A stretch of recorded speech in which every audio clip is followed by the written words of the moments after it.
I can only do one thing at a time. That's what we're talking about today. Hi, this is Frank Buck, and this is the place to be if you want to get organized, make it look easy. How often do we hear that statement? But how can we do one thing at a time in a world that throws so much at us at once? Do you hear people talk about their ability to multitask? Well, if someone can really do it, well, great. But that's not most of us. Truth be told, what we think of as multitasking isn't really multitasking at all. Rather, it's task switching. We go from one task to another, back and forth. Mistakes increase, stress increases. Sure, there's situations where there's no other choice than to rapidly switch focus. Some jobs require it on a regular basis. But what I'm talking about are all the times that someone or something interrupts us out of convenience or lack of a good system to trap ideas. So what's the cost? With any activity, there's a certain amount of time and energy to get started and more to wind things down. The more task switching you do, the more wasted motion you introduce. Perhaps you heard it first as a child. You asked a parent for something when the parent was busy with another task. I can only do one thing at a time was the response you got. And when it comes to doing something well, it's still true. Think of the times that you are most productive. You're focused on the task at hand. It's as if the rest of the world is blocked away. You're in a state that we call flow. So how can you minimize the task switching and increase flow? Well, first, have a parking place for interruptions. Your email doesn't need to get your attention every time something new rolls in. Ditto for voicemail. Technology is doing a marvelous job of holding these things for you until the appropriate time. So take advantage of that asset. Likewise, the old-fashioned inbox will hold every piece of paper that begs your attention until you are ready to handle it. The trick is to know how many of these parking places you have. And so build in a routine where you check each one enough so that there's not going to be any deadline that's missed. Probably once or twice a day is going to be sufficient. Next, work ahead of deadlines.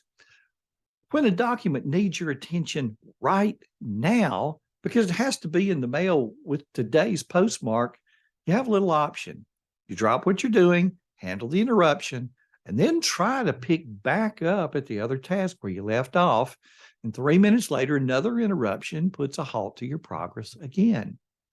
When you work ahead of deadlines, nothing becomes urgent. You can batch similar activities and handle them more quickly. You can work efficiently. You build in a time buffer. You free yourself from making decisions based on deadlines, and you make those decisions according to what makes you the most productive and what moves the needle on the important projects that you have. Also, you free yourself from having someone else come by for a status report to see how things are coming with whatever it was they're waiting on. They find that the work is done before they've even had a chance to check up on you. Next, establish times for open interaction. Build into your day points where you are interruptible. Take a walk around the office at regular times. Visit the break room. You can handle a large number of short interactions during this time. And if people have some idea when they might be able to have your undivided attention, they're less likely to drop in just when you've gotten in a groove on an important project. And next, maintain an agenda for key people. You also need a parking place for items to discuss with others. When an item comes to mind, put it on the list. You don't have to get up and walk down the hall to interrupt them or pick up the phone with one question. And when you and that other person get together, you can run through the whole list, and they can run through the whole list of things they need to talk with you about. With a digital task list, each time an item occurs to you, you can just create a new task, start it with the name of that person, and then later a search for that person's name brings up every item related to them.